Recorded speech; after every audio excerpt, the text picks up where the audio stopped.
원희룡 장관을 응원하는 화환이 쭉 늘어서 있죠.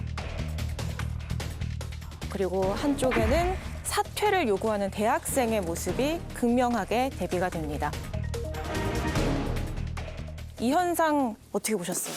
너무 민주당에서 이 정치적 괴담 가짜 뉴스로 이렇게 전부 도배를 해가지고 이 사업이 본궤도에 오르지도 못하고 뭐 일시적이나마 이런 극약 처방을 할 수밖에 없는 그런 원장간의 뭐 좀 소신에 대해서 지지를 보내는 그런 사람들의 이 한이에요. 그러니까 원장께서 이 한에 또 도취될 이유는 저는 없다고 봅니다. 그렇기 때문에 여기에 우리 국민의힘도 너무 이런 원희룡 장관을 응원하는 이런 한이 많이 국토교통부 앞에 도열하고 있다 해서 절대 우리들이 그걸 즐겨서는 안 된다고 봅니다. 좋은 건 아닌가요, 당 입장에서는? 아니 그걸 가지고 그런 거 즐기다 보면은 서울 양평 고속도로가 마냥 지연될 수 있어요. 교수님, 예. 일타 강사 제안도 하시고 긴밀히 소통을 하고 계신 것 같은데 원 장관이 어떤 마음에서 어떤 의도에서 이렇게 전면 백지화 선언하셨다고 보세요? 저는 원희룡 장관의 생각은 충분히 이해가 되는 거로 지금 빙의를 해볼게요. 뭐냐면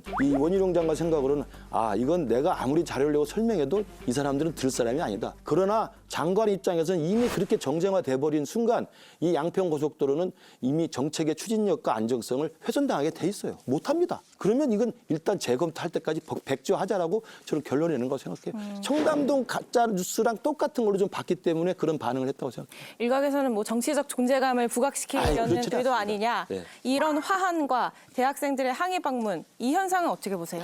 한동훈 장관도 마찬가지. 옛날 추미애 장관도 화환 많이 가지 않았습니까?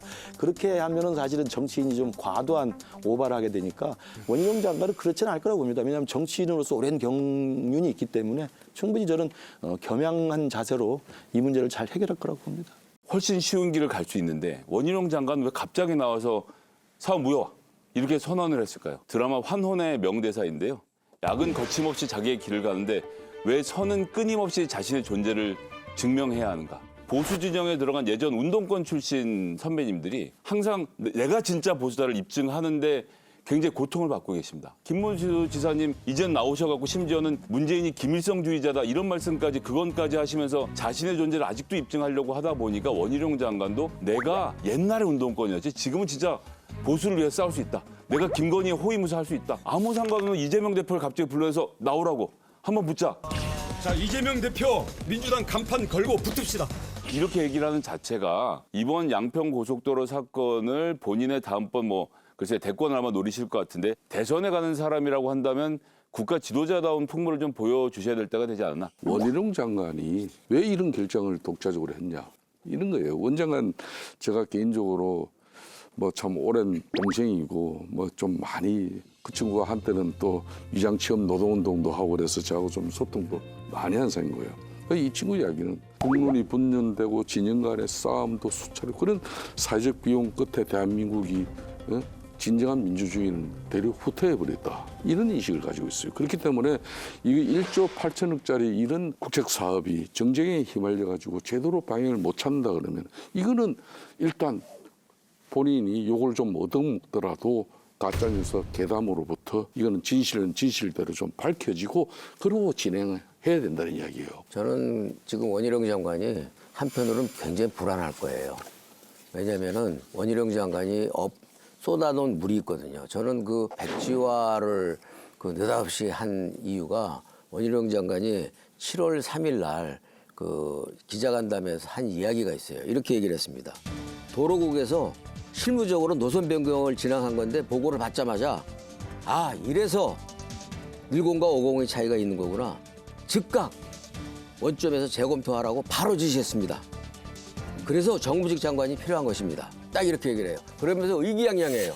그 의기양양한 표정에는 이게 정치적인 쟁점이 굉장히 될 것이고 그리고 이 문제가 수면으로 완전히 정치의 쟁점화가 되면은 대통령 부부한테 치명적인 타격이 될 수 있겠다. 막아냈다라는 그런 흡족감이 있었어요. 근데 3일 뒤에 정확하게 그 당정회의 자리에서 좌불안석을 하면서 굉장히 산만했다는 거예요. 그리고 계속 전화를 받다가 당정회의를 하는 둥 마는 둥 하고 나와가지고서 기자들 앞에 서가지고서 포켓에서 메모지를 꺼내가지고서 비장한 그 표정을 가지고 백지화를 선언한 거죠. 이 정부에서 추진되었던 모든 사항을 백지화하겠습니다. 그것은 뭐냐? 늙은들은 오히려 김건희 여사 일가의 땅과 관련된 여러 가지의 그 사인 이런 것들을 알고 있었는데 본인은 바쁘다 보니까 이 사인을 미처 눈치를 못 챘던 거예요. 그래서 늘공들이 쭉 진행했던 것과 자기의 지시가 엇박자가 난 거예요. 그것을 만회하기 위해서 자기가 쏟아놓은 물을 흐트러뜨리기 위해서 백지화를 선언해서 분탕질을 한 건데 지금 아까 우리 김성태 위원님께서 이 문제를 민주당 때문에 많이 알려졌다고 그러는데 이 문제가 알려진 결정적인 계기는 원희룡 장관의 오버 액션과 백지화 선언으로 국민들이 많이 알려진 거예요. 일각에서는 정치인 원희룡의 촉이 발동한 거다. 강성 지지층에는 대형 선수가 나온 것이다.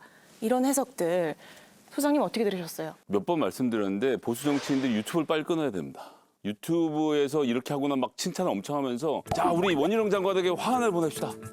막 꽃을 보냅시다. 난을 보냅시다 이러거든요. 그래서 한동훈 장관이 받았던 걸 지금 원희룡 장관도 받은 거잖아요. 근데 보수 언론조차도 여기에 대해서 우려를 하고 있습니다. 오로지 극우 보수 유튜버들만 막 이렇게 박수를 쳐주는 것을 보고 위안을 삼다 보니까 야 이런 충성스러운 스피커 부대가 나한테 생겼구나라는 생각에 지금 당장은 달콤할지 모르겠지만 콜라를 드시기보다는 물을 드실 것을 우리 원희룡 장관님께 권해드립니다. 뭐 원희룡 장관 입장에서는 지금 뭐 이 서울 양평 고속도로 관련해서 자신의 이 소신을 자신의 정치적 이득으로 연결시키기 위한 그런 수로 쓴 것은 너무나 위험하죠. 이거는 민주당이 아무리 가짜뉴스 괴담 선동을 한다 하더라도 이걸 전면 백지화 시켜놓고 본인의 정치적 승부수를 여기에다 건다. 바보 아니면 이런 짓 안 하는 거죠. 다만 요거는 요선으로 그냥 우리가 가짜뉴스 괴담 선동 걷어내고 올바른 서울 양평 고속도로 가는데 우리 패널들도 힘모읍시다.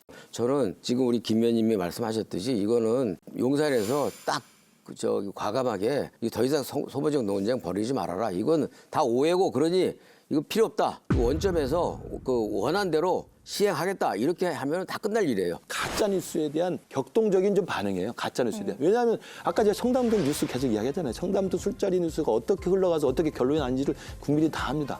저는 이게 똑같이 그런 결론이 날 것이기 때문에 원희룡 장관은 거기에 대해서 좀 격앙된 반응을 본 거라고 생각합니다. 예, 정치인 원희룡에 대한 질문을 드렸는데 여야 모두 정쟁 걷어내고 국민이 원하는 방향으로 가야 한다라는 쪽으로 답변을 주셨어요. 그게 해답일 거라고 생각하고 이번 이슈 여기서 마무리를 해보도록 하겠습니다.